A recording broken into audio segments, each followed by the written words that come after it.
ನೀರು ಕೆಳಗಡೆಯಿಂದ ಹೋಗುತ್ತೆ ಸರ್, ಮಳೆ ಬಂದಾಗೆಲ್ಲ ಗ್ರೌಂಡಿಂದನೇ ಬರುತ್ತೆ ಸರ್.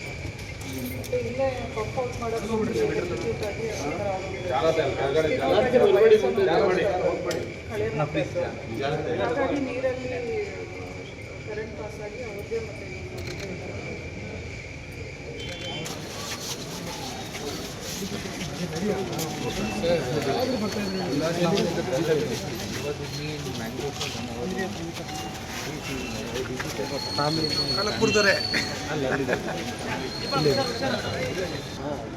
ಇದೆಲ್ಲ ಆಗಿ ಕೆರೆಗಳ ಪಕ್ಕ ಗೋಯಿಲೈನ್ ಏರಿಯಾಗಳಲ್ಲಿ ಎಷ್ಟು ಒಂದು ದೊಡ್ಡ ನಮಗೆ ಅನುಭವ. ನಿನ್ನೆ ಅದರಿಂದ ನಮ್ಮ ಆಫೀಸರ್ಸ್ ಕೇಳ್ತಾ ಇದ್ದಾರೆ, ಮುಂದಕ್ಕೆ ಇಂಥ ಪ್ರದೇಶಗಳಲ್ಲಿ ಯಾರೂ ಕೂಡ ಬೇಸ್ಮೆಂಟ್ ಮಾಡ್ಕೊಳ್ಳಿಕ್ಕೆ ಅವಕಾಶ ಇಲ್ಲ. ಇದು ಕಾನೂನೇ ತಪ್ಪಿಲ್ಲ. ಏನದು ಮೇಲ್ಗಡೆ ಮಾಡ್ಬೋದು, ಬೇಸ್ಮೆಂಟ್ ಮಾಡದೆ ಕಾರ್ ಪಾರ್ಕಿಂಗ್ ಎಲ್ಲ ಫಸ್ಟ್ ಗ್ರೌಂಡ್ ಫ್ಲೋರಲ್ಲೇ ಮಾಡಿಕೊಂಡು ಮನೆಗಳ ಮೇಲ್ಗಡೆ ಏಕೆಂದರೆ ಎಲ್ಲ ಕಡೆ ಈ ಥರ ಪಂಪ್ ಹಾಕ್ಕೊಂಡು ನೀರು ಮುಚ್ಕೊಳ್ಳೋದು ಮಾಡೋದು ಎಲ್ಲ ಕೂಡ ನಿನ್ನೆ ರಾಯರಾಜೇಶ್ವರಿ ನಗರದಲ್ಲೂ ಗಮನಿಸಿದ್ದೀವಿ. ಇದಕ್ಕೊಂದು ಮುಂದಿನ ಇದನ್ನೇ ಇದಕ್ಕೊಂದೆಲ್ಲ ಚರ್ಚೆ ಮಾಡಿಬಿಟ್ಟು ಟೌನ್ ಪ್ಲಾನಿಂಗಲ್ಲಿ ಒಂದು ಹೊಸ ಕಾನೂನು ಇಲ್ಲೇ ಒಂದು 30 ವರ್ಷದಿಂದ ವಿಡಿಯೋ ಇಲ್ಲೇ ಒಟ್ಟು ಮಾಡಿದ್ದಾರೆ. ಪಾಪ ನೋಡಿ, ಅವರು ಜನಕ್ಕೆ ಸಹಾಯ ಮಾಡಬೇಕು ಅಂತೇಳಿ ನೀರನ್ನ ಹೊರಗಡೆ ಪಂಪ್ ಮಾಡಬೇಕು ಅಂತೇಳಿ ಮೋಟಾರ್ ನಮ್ಮ ಅಧಿಕಾರಿಗಳು ಮತ್ತು ನಮ್ಮ ಪೊಲೀಸವರು ಎಲೆಕ್ಟ್ರಿಕ್ ಶಾಕ್ ಆಗಿದೆ. ಒಬ್ಬ ಅಮಾಯಕ ಹುಡುಗ ಅವ್ರ ಜೊತೆ ಇಲ್ಲಿ ಇಟ್ಕೊಂಡಿದ್ದವನು ಲೇಬರ್ ಹೆಲ್ಪ್ ಮಾಡ್ಲಿಕ್ಕೆ ಹೋದ್ರು, ಹೆಲ್ಪ್ ಮಾಡಕ್ಕೆ ಹೋಗಿ ಆತನಿಗೆ ಕೂಡ ತೊಂದರೆ ಆಗಿದೆ. ಇಂತಾನೆ ನಾನು ವಿಜಯನಗರದಿಂದ ಬಂದೆ. ನಾಳೆ ಬೆಳಗ್ಗೆ ಮುಖ್ಯಮಂತ್ರಿಗಳು ಕೂಡ ಕೆಲವು ಏರಿಯಾಗಳೆಲ್ಲ ಮಾಡ್ತಾರೆ. ಸೊ ನಮ್ಮ ಆಫೀಸರ್ಸ್ಗೆ 24/7 ಎಲ್ಲರೂ ಕೂಡ ಸೈಟಲ್ಲಿ ಇಟ್ಕೊಂಡು ಎಂತೆಂಥ ಪಾಯಿಂಟ್ಸ್ ಏನಿದೆ ಅಂತ ಹೇಳಿದ್ದೇವೆ. 162 ಪಾಯಿಂಟು ಕಳೆದ 2 ವರ್ಷದಿಂದ ಇಂಥ ಎಲ್ಲೆಲ್ಲಿ ಜಾಗಗಳಿದೆ ಅದನ್ನೆಲ್ಲ ಸಾಕೌಟ್ ಮಾಡಿದ್ದೀವಿ.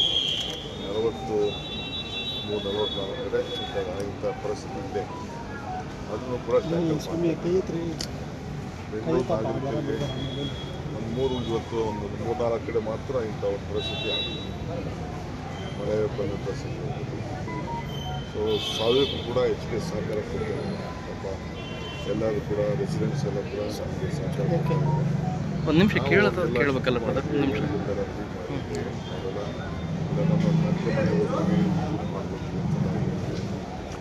ಸೊ ಒಂದು 2 ಅವರ್ಸು ಈ ಥರ ಜಾಸ್ತಿ ಮಳೆ ಬಂದಾಗ ಜಾಸ್ತಿ ನೀರು ಹೋಗಿದ್ದು ಎಲ್ಲ ಮಾಹಿತಿ ಇದೆ. ರಾತ್ರಿ ಎಲ್ಲ ನಾವು ವಾರ್ ರೂಮಲ್ಲಿ ಎಲ್ಲ ವಾಚ್ ಮಾಡ್ತೀವಿ, ಮಿಕ್ಕಿದ ಪಾಯಿಂಟ್ಗಳು ಮಾಡ್ತೀವಿ. ನೆಕ್ಸ್ಟು ಒಂದು ಈ ಮಳೆ ಸ್ವಲ್ಪ ಕಡಿಮೆ ಆದ ತಕ್ಷಣ ದೊಡ್ಡ ಆ್ಯಕ್ಷನ್ ಪ್ಲಾನ್ನೇ ನಾನು ಬಿಡುಗಡೆ ಮಾಡ್ತೀನಿ. ಏನು ಮಾಡಬೇಕು, ಬೆಂಗಳೂರಿಗೆ ಹೊಸ ರೂಪ ಪರಿಹಾರ ಈಗ ಪರಿಹಾರ ಅವ್ರಿಗೆ ತೀರ್ಕೊಂಡವ್ರಿಗೆ 5 ಲಕ್ಷ ರೂಪಾಯಿ ಕೊಟ್ಟಿದ್ದೀವಿ. ನಾಳೆ ಅವ್ರಿಗೂ ಕೊಡ್ತೀವಿ, ಇಬ್ಬರಿಗೂ ಕೊಡ್ತೀವಿ. ಎಲ್ಲೆಲ್ಲೂ ಕೂಡ ನಾವು ಬೇರೆ ಕೊಡ್ತೀವಿ. ಆಮೇಲೆ ಅಲ್ಲಿ ಎಮ್ಮೆಗಳು ದನಗಳೆಲ್ಲ ಸತ್ತಿದೆ, ಅವು ಕೂಡ ಎಷ್ಟು ಪರಿಹಾರ ಸರ್. ಕ್ವಿಕ್ ರೆಸ್ಪಾನ್ಸ್ ಇಲ್ಲ BBMP ಆಗಲಿ BWSS ಆಗಲಿ ಅಂತ ಇದ್ದಾರೆ ಜನ. ನೀರು ತುಂಬ ಯಾರು ಬರಲ್ಲ ಫೋನ್ ಮಾಡೋದು. ಸರ್ ಈಗ ಲೈಟ್ ಇದ್ದಲ್ಲಿ ಬರ್ತಂತೆಲ್ಲ ಲೈಟ್ ಹಾಕಿದ್ರಲ್ಲ, ಲೈಟ್ ಇದ್ದಿಲ್ಲ ಸರ್. ಈಗ ನೋಡಿ, 1 ಕೋಟಿ ಜನಸಂಖ್ಯೆ, 1 ಕೋಟಿ ಒಂದು ವಾರ ಅಲ್ಲಿ ತಿಳಿಸಿ ಒಂದೊಂದು ಕಡೆ ಎಲ್ಲ ಟಚ್ ಮಾಡಬೇಕು. ಎಲ್ಲ ನೀವೆಲ್ಲ ಬೇಕಾದ್ರೆ ಮೀಡಿಯಾದಲ್ಲಿ ವಾರ್ ರೂಮಲ್ಲಿ ನಾನು ಪರ್ಮಿಷನ್ ಕೊಡ್ತೀನಿ, ಕೂತ್ಕೊಂಡು ಎಷ್ಟು ಫೋನ್ ಬರ್ತಾ ಇರ್ತದೆ, ಏನೇನು ಬರ್ತಾ ಇದೆ ಅಂತೇಳಿ ಬೇಕಾದ್ರೆ ನೀವು ವಾಚ್ ಮಾಡಿ.